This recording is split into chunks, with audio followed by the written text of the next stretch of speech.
Well, whoever wanders in will wander in. Hey! And yeah, that means viewers as well as human people that are happening to be in the house. Hi. Or kitty people who also might be in the room. We got any kitty people?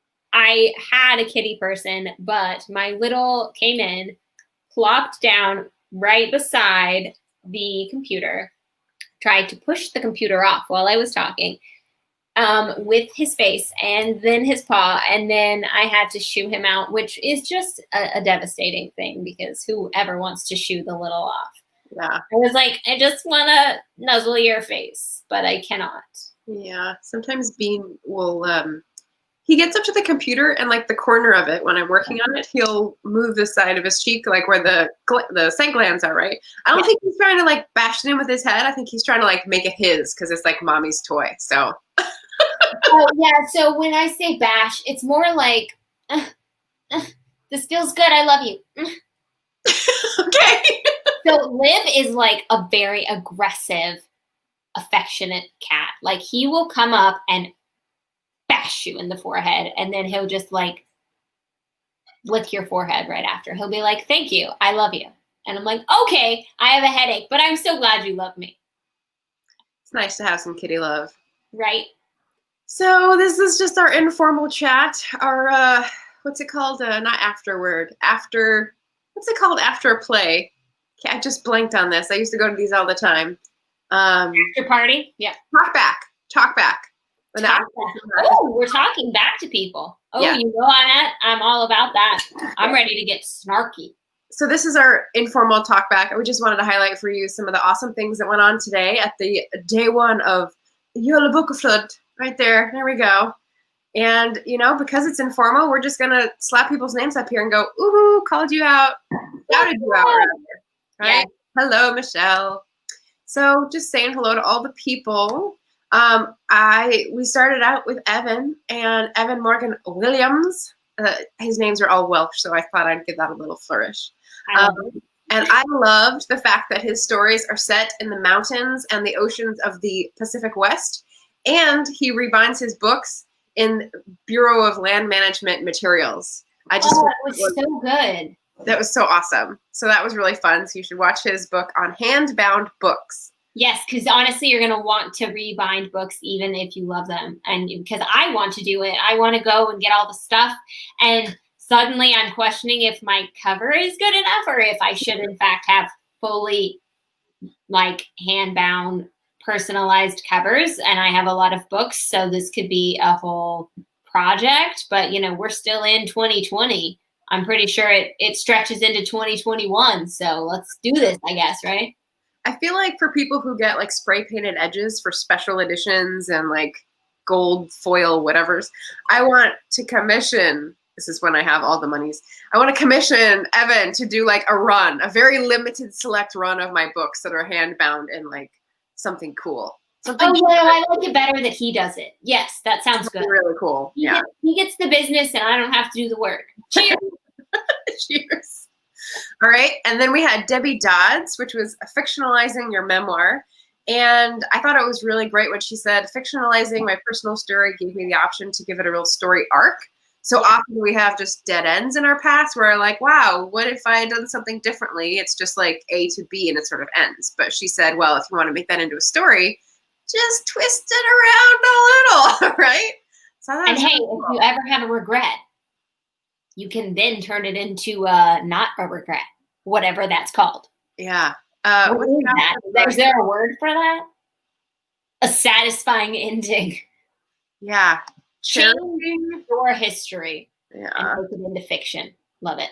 Oh, yes, Beth. We got Peep the Mugs. Peep the Mugs. Mine's very cool. There we go. It's very cool. Yeah. I went back to tea. I went tea, water, hot chocolate with marshmallow, which led to an issue if you saw. And then back to tea.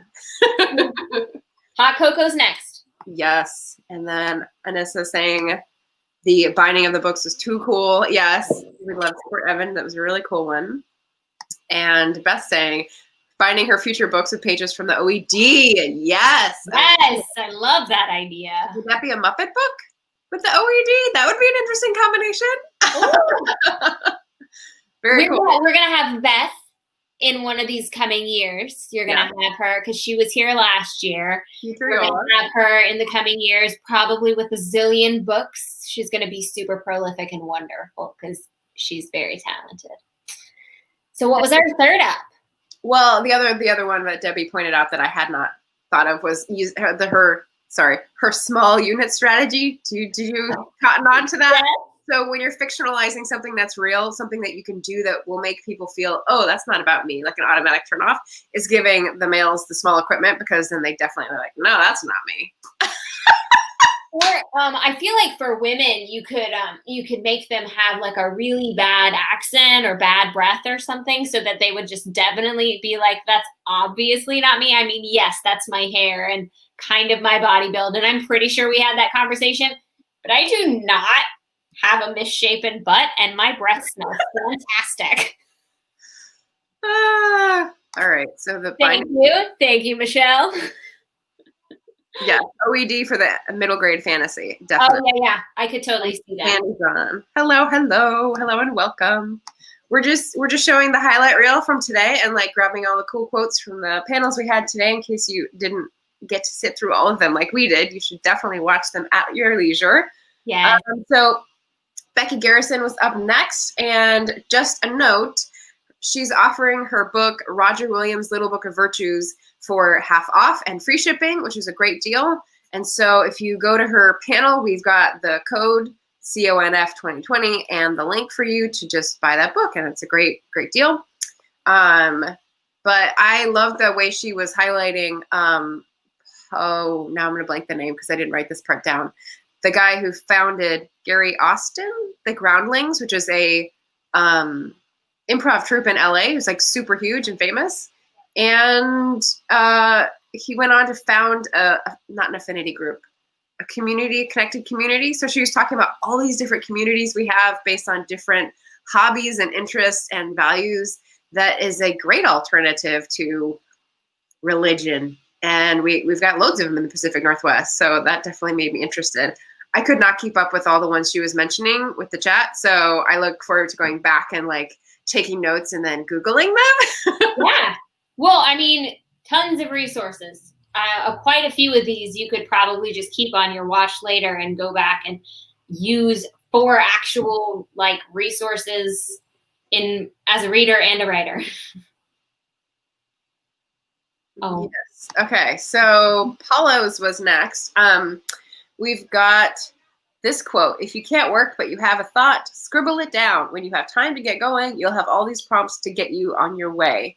And Hocus's account. So I guess Andy said that was actually something he had done. Now that his kids are grown, he has time to go through like 15 years worth of things. And I was like, wow, that's going to be a task. It's actually all of that started because Beth, one of our little people in the little chat, she has spent the entirety of this last year going through all of her collected notes, because that's like what she's done is every time she has a good idea, she's written it down, which Paula brought up some really great ideas of how sometimes when your creativity doesn't work for you writing long form, just take what you can get, basically. Right. Or do what Ben did and, switch it up, write poetry if you can't write your novel. Or paint. New things. She has some really great ideas. You should watch her panel. Yes. All right, so that's Paula Butterfield, who wrote La Luministe, which is an amazing book. I can't wait to start. Our next panel was Undaunted Daughters with 4 Pacific Northwest authors who are all amazing. And I learned a little bit about the etymological background, the etymological roots of the word daunt. So you may know it, educated reader, erudite viewer, from great erudite heights such as Dauntless in the movie How to Train Your Dragon. But it's actually, I don't know that she said a time, but it used to mean to tame. So like to daunt a horse would be to tame the horse. Apprivoiser is the French version. So it's like you get someone used to you so that they're pliable and manageable for tasks. And so that's why she was like, daughters, will not be this anymore. And yes, I loved that. Yeah, very compelling conversation surrounding the definition and each of their books and how it relates to the definition of daunted. Daunted, yeah. One of the quotes I got, Elizabeth Rush was on there, and she was talking about Amber Kaiser's book, and she said, feel like you're reluctant to read a rape culture book, but it's essential reading for opening your eyes to the subtle ways we're all being herded and trained in ways that are disturbing. So you should definitely read it. So, yay! All right. We had our YA panel next, which was sex, drugs, violence, what belongs in YA and what does not. What did you take away from that one, Elle? So I found that it was really nice to hear from different genres within YA, but I really liked the question, honestly, that they posed the most, which was kind of why do they have to hold back when in every other aspect of their readers' lives, no one else is, they are using the words that we're supposed to not use as authors. I write YA as a very small hobby. It's something I probably won't publish, but just as YA authors, they're not supposed to go into certain details. They're not supposed to use certain words, and yet their audience uses those words. They watch the movies. And so it's kind of this, why not? But they're not supposed to, and what's the fine line, and how each of them handled really taboo issues for the ages. And I thought the way they handled them were really, really good, because each of them, they looked at it differently. They looked at sex differently, and some made it awkward, some made it funny, others made it just kind of the way it is and romantic. And I just thought it was a really interesting way to look at what we kind of just say is a part of that book. Let's just not talk about it. Right. So it was eye-opening, and I would suggest you guys watch it. It was one of those very great conversations of the day. Yay! Love the YA panel. Woohoo! Yeah. It's interesting when you say taboo, because that's the word I was thinking at you right then. So obviously we're connected. But it's just books, right? Because it's in movies. All this stuff is in movies, and it's there's a subtle difference in expectations for people who read books rather than people who consume movies. And I think that's a class thing, right? If you read books, you're supposed to be held to a different standard. So the writers are held to a different standard. Yeah. It's a very interesting topic. We need a part 2 for this. So maybe we'll do a pop-up at some point. Oh, I would love a part 2, because they kind of had to stop at a part where I had a couple questions. So yeah, I'd love to see that. Sweet. Then we had our fantasy panel, which was about setting, and when you make up your setting, how much of it is idealism, how much of it is escapism. And I started out on the escapism side, and then we got into some really interesting idealistic impulses in our author selves. So that was Molly Ringel and Alan Batchelder, and it was great getting to know them and have this discussion. And then the last thing we closed on was the thing Molly changed in her world was having more holidays that were better. And I was like, really? Really? And then everyone chimed in and was like, yes, more Halloween. And I was like, what? What? Well, everybody was anti-Christmas. I mean, don't get me wrong. I love Halloween. I mean, I am Halloween, obviously. Yes. But at the same time, Christmas, guys, Christmas. I know. Let's not skip it. Let's embrace it for a whole month and watch an entire month of Lifetime romance movies. I may or may not do that. I don't know. It's fine. Oh, I don't know about that. Oh, yeah, literally 2 a night. That's the thing I do. The husband is totally fine with it. He's all, which one are we watching today?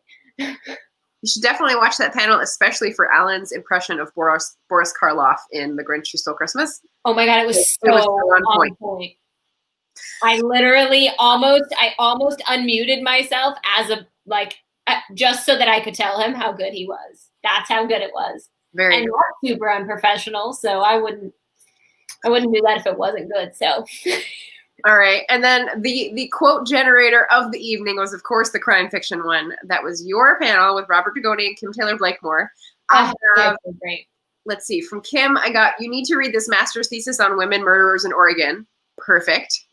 Then we had, you should put a body in a crab pot from Robert. And I was like, yes. And video gaming does make you a better shot. And that was you, Missy. It's true. Okay. There's even a video on my Instagram where it's a real life, real in time video where it's the very first time I've ever shot a gun. It was a non-lethal gun. And so I'm shooting a rubber pellet at this little metal shape thing. And the guy's like, okay, we want you to shoot at the thigh. And like, it's because this is how they would do it if it was like a certain situation. It was for my Citizens Academy, and I shoot it, and it was exactly where he asked it to. And they all cheered, and they were like, have you done this before? And I was like, I play video games. And it's true. And then I got all the headshots. I got all the heart shots. And so it was 8 out of 10, guys. 8 out of 10. Now, it was a still non-moving piece of paper. So, like, am I a good real shot? Probably no. As soon as I put fear in general, I'd be like, take it. But a perfectly still thing, it turns out, it is a lot like that, only it's really heavy. It is very temperature sensitive. Thank you, sensitive. And, it pinches your finger and there's a recoil that makes your shoulder hurt, which they don't mention in a lot of books. Yeah. So that's another reason why we research, guys. Not quite like Duck Hunt. Not quite like Duck Hunt. Do you remember that? Okay, so this is our like, I don't know, 2 years, 3 years age difference. I grew up on Duck Hunt, and it's a Nintendo game, and it was like ones where ducks release, they go, rah, rah, rah, and you have to like something. Yes. Yes, that is not, no. I'm talking about like Borderlands, where you're shooting with like a sniper rifle at this like crazy thing that's like, yeah, I don't even know that one, so yeah. Nice. Zombies, crazy people, and things, and aliens. Nice. Yes, Ben, you are right. No recoil in video games. That I think was the biggest shock. Was like, boing! Oh, that's cool.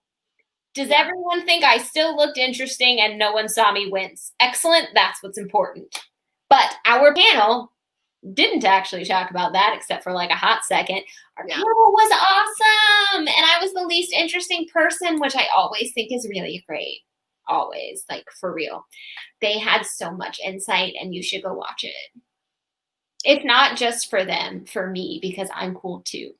The last thing that I would point to is Robert's quote that he said, the things that people will record and share and put on YouTube, it's just crazy. So this was like, everyone was blowing up about this. It was totally true. So I'm glad we're on YouTube now because, we'll become part of the resource library of the universe forever and ever, right? But there was a lot of great, hints and resources and things you might not think of, and people commenting who knew things, and librarians. So yeah, definitely watch that one. We didn't have time for much of the giveaway questions. So you want to relay those 2 questions again, just to make sure if people want to get a free, yes, go ahead. Yes. So there are 3 giveaways. All 3 of us are giving things away. And you would just comment on the video in either Facebook or YouTube, doesn't matter. But the 3 giveaway questions, mine, which I'm giving 3 ebooks of Sweethearts away. My question is, who's your favorite serial killer? And by favorite, of course, I mean most interesting to you, or favorite. I don't know. I don't know your life. I don't know your brain. Thank you.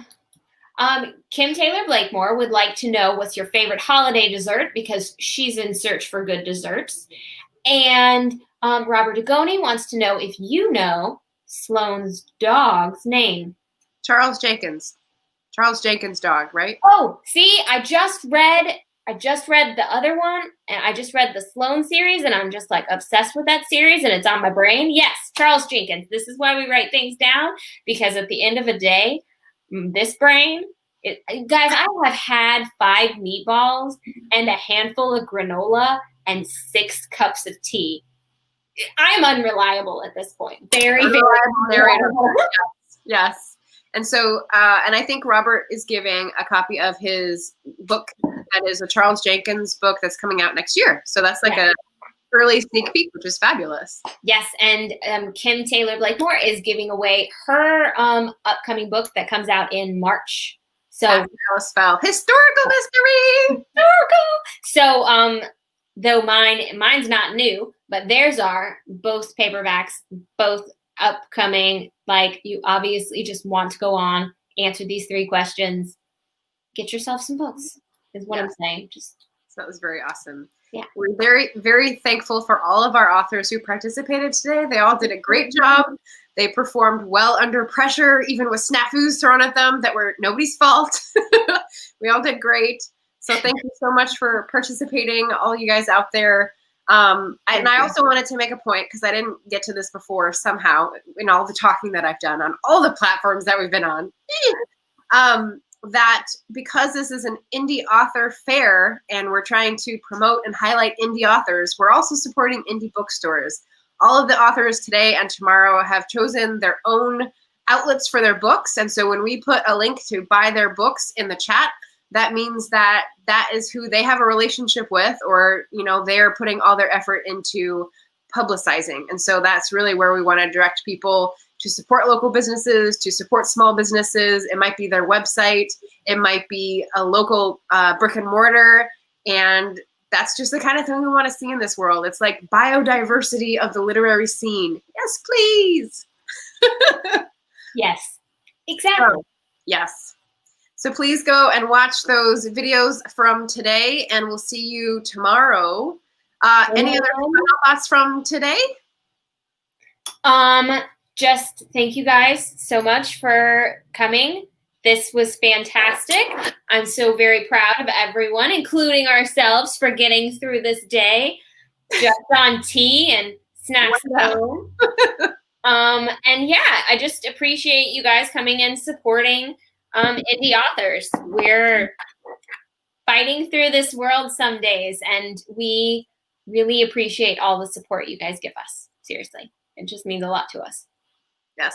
Oh, and if you are watching any of the videos from today or tomorrow, you'll notice we put an attendee survey, and that is just because we want to hear how people are coming to us and how we can make Jolabokaflod PDX better and better for you. So feel free to go into that form as many times as you need, and we'll get the feedback at the end, and, you know, let the democratic process take its course. Take it something. My brain. We're done. I know we're done.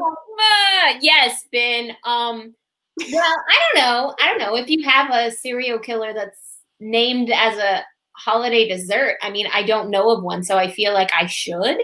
And if you have a holiday dessert named after a serial killer, I should also know this. I feel like there's definitely like a flaming British pudding that would come in under this, like some kind of, yes. You know what I'm saying? So like maybe if you can mix them up, this is the time to mix them up? Because I feel like we would accept both answers. You know what I'm saying? Like, it's kind of perfect. Cool. Okay, guys. Fantastic. Thank you. We'll see you tomorrow. Bye, everybody.